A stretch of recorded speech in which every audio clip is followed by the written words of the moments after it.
Jesus Nazareno, awit at papuri, alay namin sa'yo. Dinggin ang dalangin at pagsamo ng bayan mo. Viva poong Jesus Nazareno.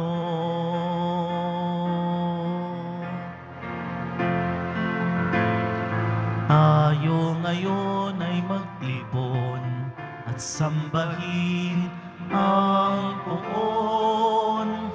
Magdiwang tayo sa ating debosyon, purihin ang Panginoon. Viva poong Jesus Nazareno, awit at papuri, alay namin sa'yo. Dinggin ang dalangin at pagsamo ng bayan mo. Viva poong Jesus Nazareno.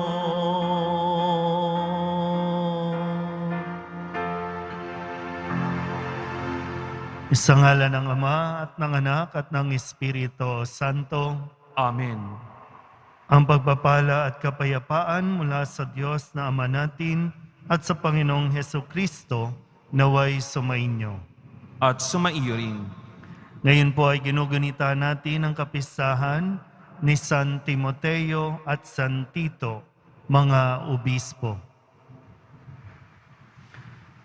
Mga kapatid, tinipon tayo bilang kaanib na angkan ng Diyos, kaya dumulog tayo sa maawaing Panginoong nagpapatawad ng lubos.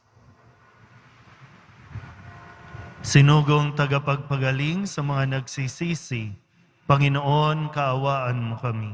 Panginoon, kaawaan mo kami.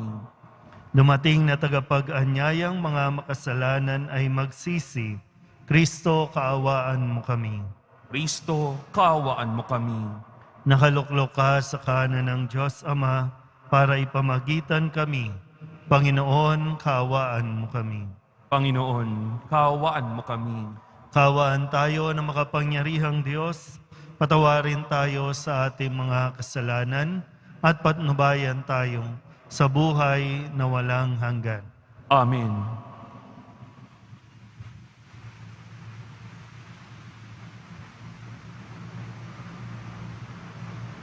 Magsiupo na po.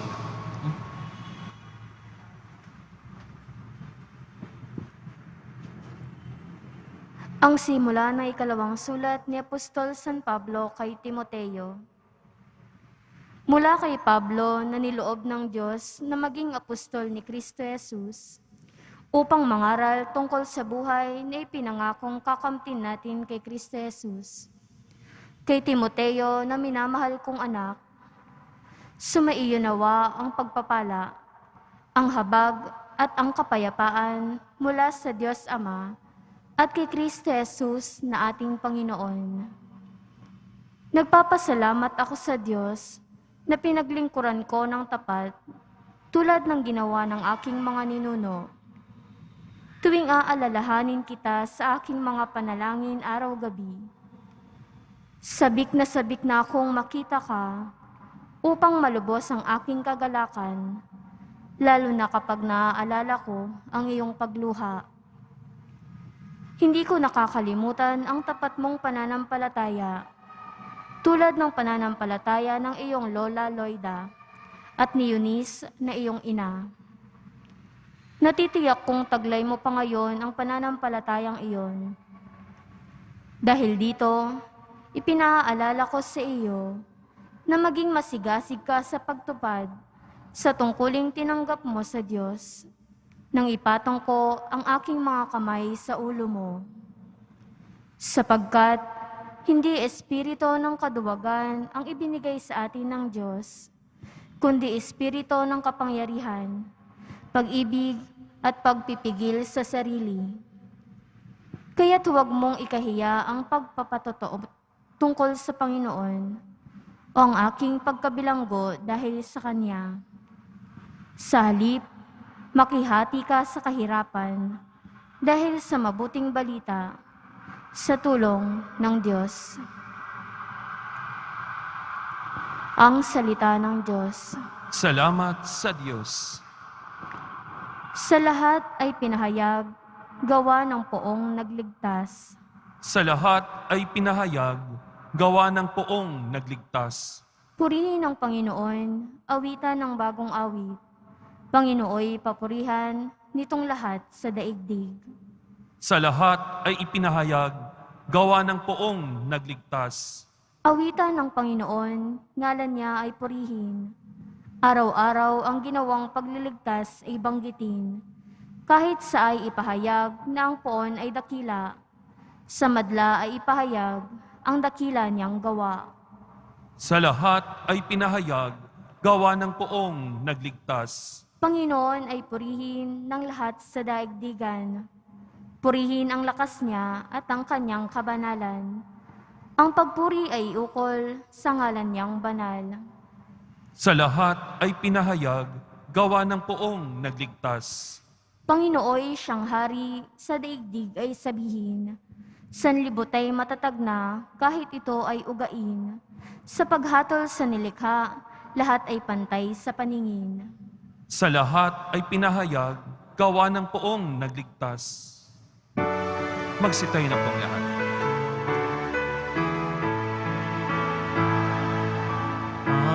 Hallelujah, Hallelujah,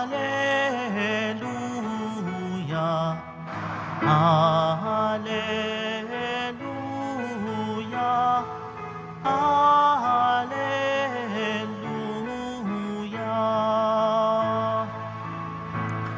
Ikaw, Kristo, ay sinunggo upang sa dukhay magturo, magpalaya sa bilanggo. Alleluia, Alleluia, Alleluia, Alleluia.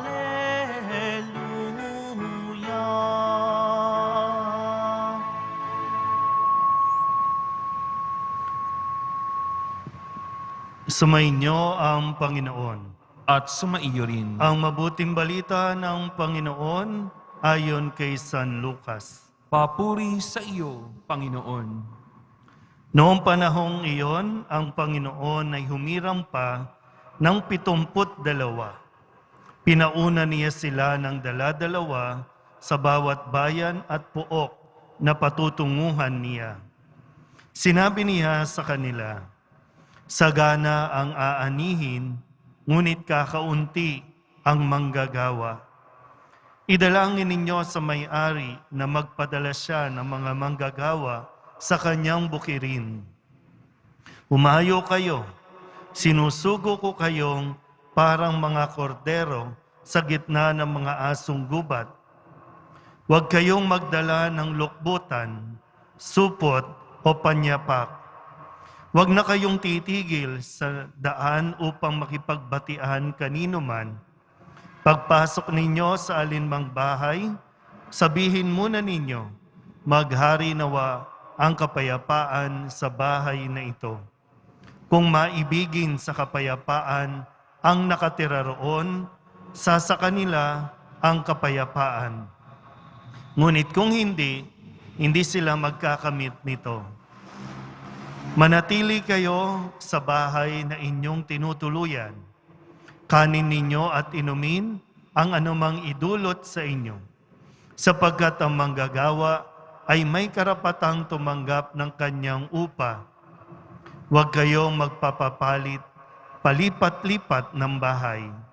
Kapag tinanggap kayo sa alinmang bayan, kanin ninyo ang anumang ihain sa inyo. Pagalingin ninyo ang mga may sakit doon at sabihin sa bayan, nalalapit na ang paghahari ng Diyos sa inyo. Ang mabuting balita ng Panginoon. Pinupuri ka namin, Panginoong Heso Kristo. Magsiupo na pong lahat. Isang magandang araw po sa inyong lahat. Kahapon po ay kapistahan ng pagbabagong buhay ni San Pablo, the conversion of Saint Paul, mula sa pagiging taga-usig, naging tagapagtanggol ng nananampalataya sa Poong Jesus Nazareno. Mula sa tagapagpahirap, ngayon ay isa sa mga umaako ng paghihirap at nakikiisa sa paghihirap ni Jesus alang-alang sa kaligtasan ng lahat. Kung kaya ngayon po ay merong dalawang naging kasama ni San Pablo na kanya ngayong sinulatan nung siya po ay nabilanggo o nakakulong, minabuti niyang sulatan ang kanya mga nakasama para palakasin ng loob, para paalalahanan kung ano ang dapat na maging pagkilos, maging pag-uugali, at lalo tigit para magturo sa mga tao dahil laganap yung mga maling mga paniniwala. Yan po ay sina Timoteo at Tito. Timothy at Titus, mga naging obispo, mga unang naging obispo na humalili kay San Pablo at sa mga apostol. So ito po si Timoteo, sabi po sa description, kapag binasa niyo po yung Biblia, at sana po mas magkaroon tayo talaga ng oras na magbuklat at magbasa ng Biblia. Sabi po si Timoteo nang makasama ni San Pablo at nung panahong nakakulong siya ay isang kabataan. Samantalang si Tito po pwedeng nasa hustong gulang na. Pero pareho silang nakasama ni Pablo at nakatuwang sa pagpapahayag ng mabuting balita. Sinisikap at sinikap ni San Pablo na mapalakas ang kalooban ni Timoteo at ni Tito at mas maging malawak ang kanilang pangunawa. Nangangailangan ng mga taong magpapatuloy ng makapag-inspire ng mga tao. Kung kaya nasa Ebanghelyo, isa ito sa matinding bilin ni Jesus na patuloy na dumalangin na magpadala ang Diyos ng mga manggagawa katulad ni San Pablo, katulad ni Timoteo at Tito na magpasa hanggang ngayon nananawagan ang simbahan, lalo tigit sinasabi ni Jesus, magdasal tayo ng mabuti. Maraming gawain, sagana ang aanihin, pero kakaunti ang manggagawa. Sa mga nasa online, tinatawag tayo na magpatuloy at ipagpatuloy ang gawain ng pagmimisyon. Hindi tayo pwedeng tayo lang o kaya naman ako lang. Napakaraming tao po ang lutang ang isipan. Hindi alam kung saang direksyon pupunta. Marami ang nade-depress, marami ang walang peace of mind. Pero minsan po, isa ka ba doon sa nangangailangan ma-inspire? O isa ka dapat sa nag-i-inspire? Saan ka nga ba talaga? Kasi mahirap po yung lagi na lang bang ang sitwasyon natin nangangailangan na ma-inspire? Bakit ba hindi natin magawang ma-inspire? 'Di ba? Hindi pa ba sapat yung mga karanasan mo para magamit para makapag-inspire ka ng tao. Marami ka nang nalampasan. Marami ka nang kinaya. At ngayon buhay ka pa rin. Hindi ba sapat na dahilan yan para sabihin mong, tinatanggap ko ang hamon. Nais kong maging isa sa manggagawa sa ubasan ng Poong Nazareno. Hindi ko po alam kung dati na punong-puno ang simbahan. Hindi ko alam kung ilan ang babalik bukas, sa Biyernes o sa susunod na araw, o ilan sa kanila yung nawalan na ng pag-asa. Baka kailangan natin ulit pasiglahin yung sa ating puso, yung misyon na binibigay sa atin ng Poong Jesus Nazareno. Na po pwedeng baka ikaw, yung makakapagpalakas ng loob sa mga kakilala mo, na masasabing, kaya nating bumangon, makakabangon tayo ulit. Kailangan lang natin talagang magbago ng disposisyon sa buhay. We need to inspire people. Minsan po, ugali natin, ayaw natin baguhin. Yung ugaling tamad, yung ugaling pagwawalang bahala, yung ugaling wala na tayong magagawa, ganito na lang tayo, aasa na lang tayo. Nagbabago din tayo tungo sa mas mabuting tayo.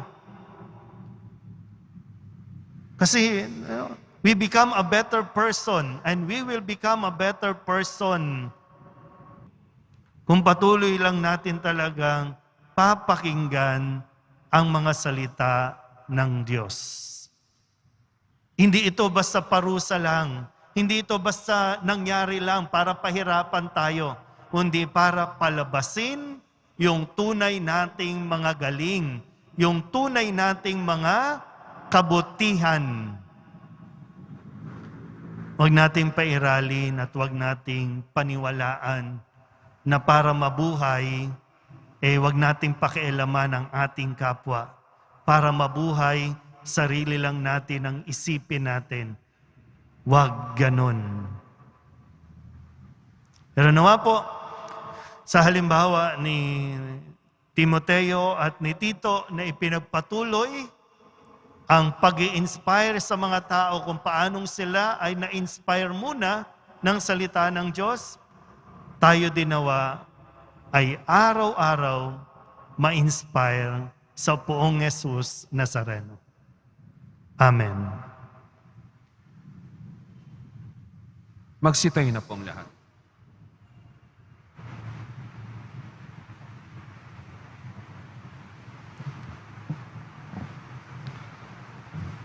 Mga kapatid, tinuturuan tayo ni Kristo sa pamamagitan ng mga talinghaga. Si Kristo ang mga hasik ng binhi ng salita ng Diyos. Ang ating pong itutugon, banal na mga hasik, basbasan mo kami. Banal na mga hasik, basbasan mo kami. Ang simbahan sa daigdig, naway maging tulad ng mayamang lupa na nagbibigay bunga ng tigi-100 ani. Manalangin tayo. Banal na mga hasik, basbasan mo kami. Ang mga pinuno ng mga bansa, naway mamuno sa pamamaraang kaaya-aya sa Diyos at sa kanilang nasasakupan. Manalangin tayo. Banal na mga hasik, basbasan mo kami. Ang mga hindi nasisiyahan sa mga ambisyon at pagkamakasarili, naway hindi makasagabal sa salita ng Diyos sa ating buhay. Manalangin tayo. Banal na mga hasik, basbasan mo kami. Ang mga may sakit, naway makaranas na makapagpapagaling na kapangyarihan ni Kristo. Manalangin tayo. Banal na mga hasik, basbasan mo kami. Idulog din natin sa Panginoon ang ating mga personal na kahilingan at mga panalangin para sa ating mga pamilya. Ganon din ang lahat ng mga misang pasasalamat, espesyal na intensyon at mga kaluluwa na hinihiling na ipagdasal sa misang ito.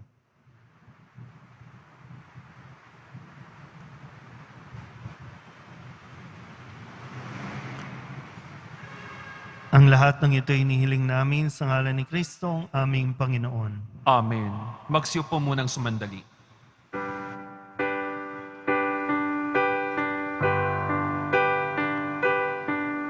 O Diyos, awang di mabilang,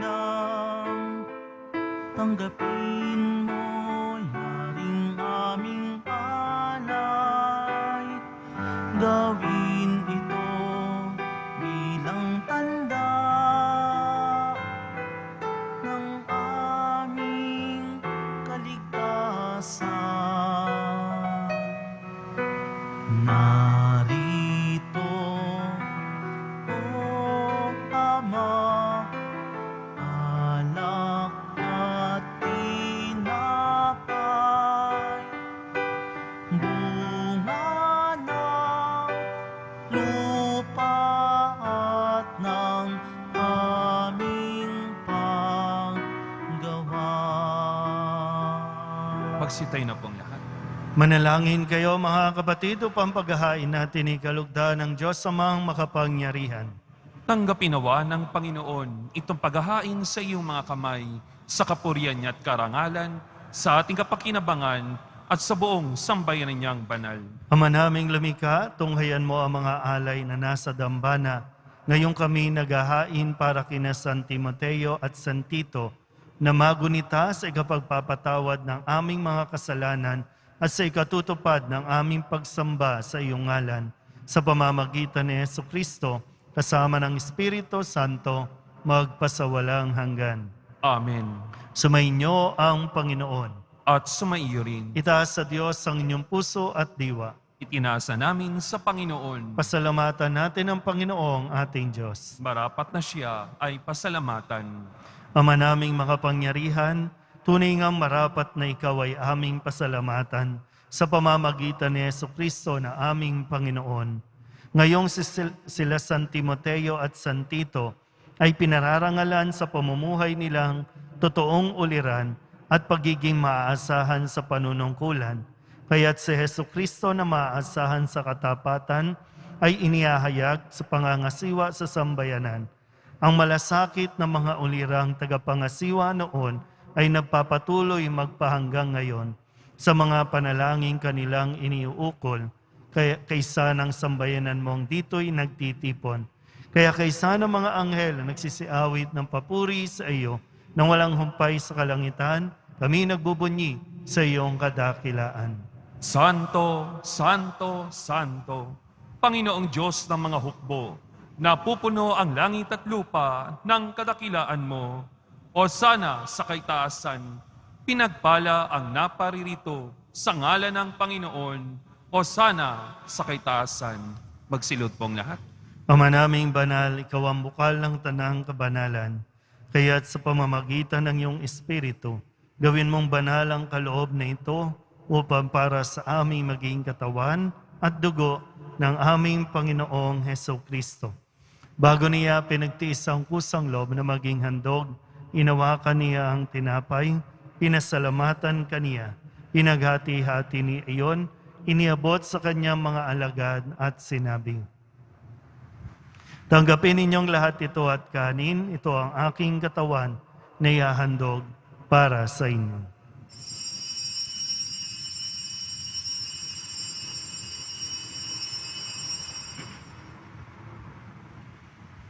Gayun din naman ang matapos ang hapunan, hinawakan niya ang kalis, muli kaniyang pinasalamatan, iniabot niya ang kalis sa kanyang mga alagad at sinabi, tanggapin ninyong lahat ito at inumin. Ito ang kalis ng aking dugo ng bago at wala hanggang tipan.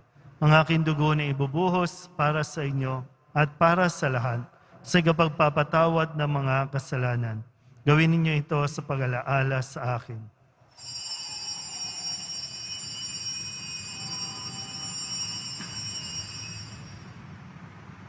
Magsitayo na pong lahat.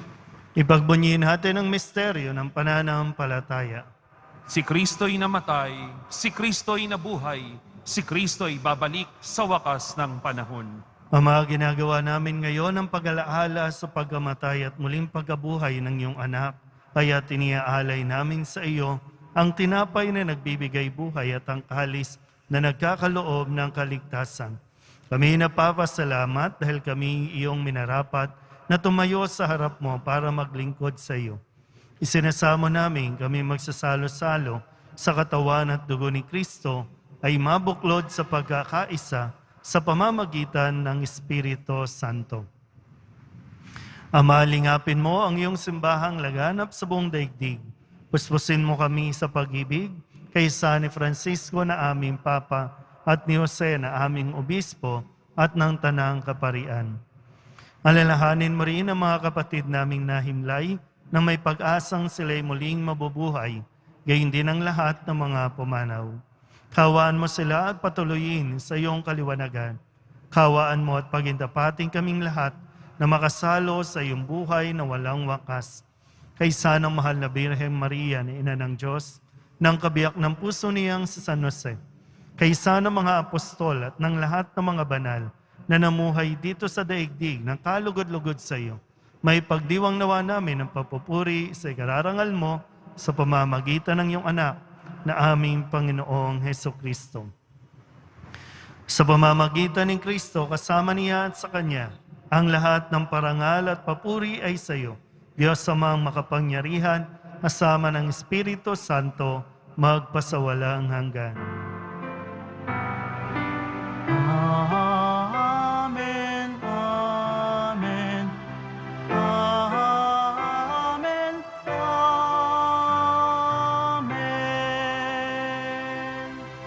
Buong kababaang loob tayong tumawag sa ating Panginoon ng Ama namin. Ama namin, Sumasalangit ka, sambahin ang ngalan mo, mapasa amin ang kaharian mo, sundin ang loob mo dito sa lupa para nang sa langit. Bigyan mo kami ngayon ng aming kakanin sa araw-araw at patawarin mo kami sa aming mga sala para nang pagpapatawad namin sa nagkakasala sa amin at huwag mo kaming ipaintulot sa tukso at iadya mo kami sa lahat ng masama. inihiling namin kami iadya sa lahat ng masama, pagkalooban ng kapayapaan araw-araw, iligtas sa kasalanan at ilayo sa lahat ng kapahamakan. Samantalang aming pinananabikan ang dakilang araw ng pagpapahayag ng tagapagligtas naming si Hesu Kristo. Sapagkat iyo ang kaharian at ang kapangyarihan at ang kapurihan magpakailanman. Amen. Panginoong Hesu Kristo, sinabi mo sa iyong mga apostol, kapayapaan ang iniiwan ko sa inyo, aking kapayapaan ang binibigay ko sa inyo. Tunghayan mo ang aming pananampalataya at huwag ang aming mga pagkakasala. Pagkalooban mo kami ng kapayapaan at pagkakaisa ayon sa iyong kalooban, kasama ng Espiritu Santo, magpasawalang hanggan. Amen. Ang kapayapaan ng Panginoon ay laging sumainyo.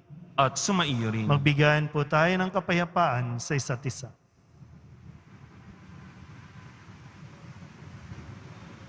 Kordero ng Diyos, na nag-aalis ng mga kasalanan ng sanlibutan, maawa ka sa amin. Kordero ng Diyos, na nag-aalis ng mga kasalanan ng sanlibutan, maawa ka sa amin.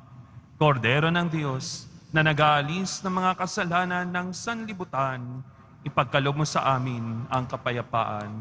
Magsilod po ang lahat.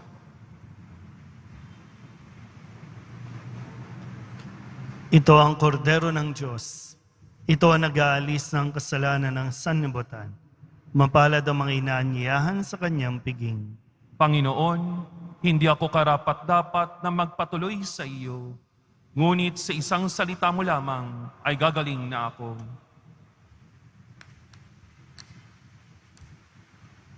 Katawan ni Kristo, Amen.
Saan pa maghahanap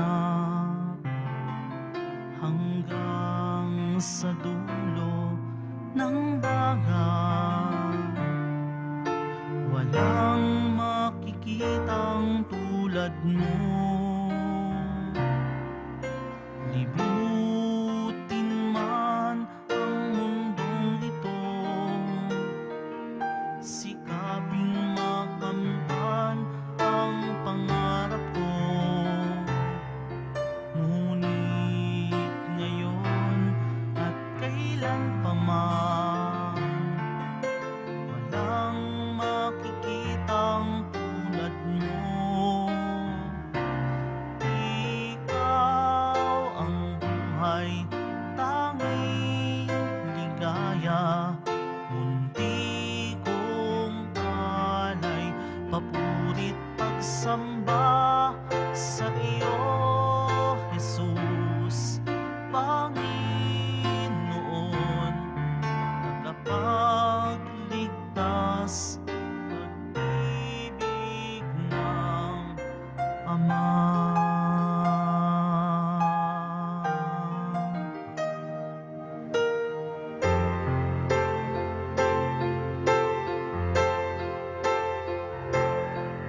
Saan ako tutungo? Saan pa maghahanap hanggang sa dulo ng dagat? Walang makikitang tulad mo.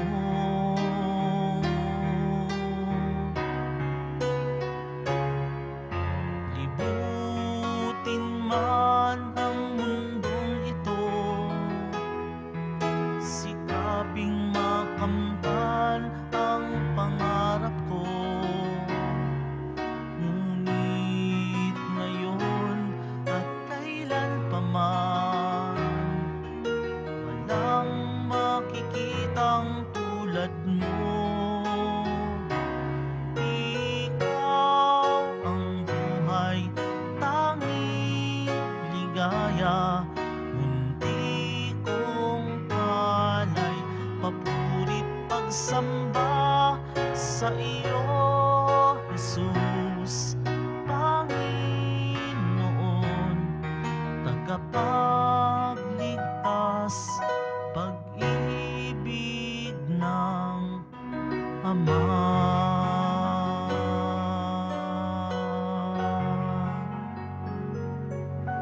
Magsitayo na pong lahat. Manalangin tayo. Ama naming mapagmahal, kaming nagsipakinabang ay dumadalangin ang pinanaligan ng uliran naming sina San Timoteo at San Tito ay maipahayag namin at ang itinuro niya ay magawa naming ganapin sa pamamagitan ni Jesucristo, kasama ng Espiritu Santo, magpasawalang hanggan. Amen. Sumainyo ang Panginoon. At sumaiyo rin. Manalangin tayo para sa pagbabasbas. Mahal na pong Jesus Nazareno, inihayag mo sa pamamagitan ng krus ang walang maliw na pag-ibig ng Diyos sa sangkatauhan. Pakinggan mo ang kahilingan ng iyong angka na nagsusumamo sa iyo. Makamtanawa nila ang iyong katugunan at tanggapin ang kasagutan na may utang na loob na tinatanaw. Basbasan din po ninyo ang mga dala-dala nilang mga imahen at dasalan. Sa pamamagitan ng bendisyon na ito, naway maalala nila ang mga pangako nila noon sa binyag, na ikaw ang kanilang ibigin at paglilingkuran bilang Panginoon magpasawalang hanggan. Amen. At pagpalain kayo ng makapangyarihang Diyos, Ama at Anak at Espiritu Santo. Amen. Umayo kayong taglay ang kapayapaan ng Poong Jesus Nazareno. Salamat sa Diyos. Magandang araw po.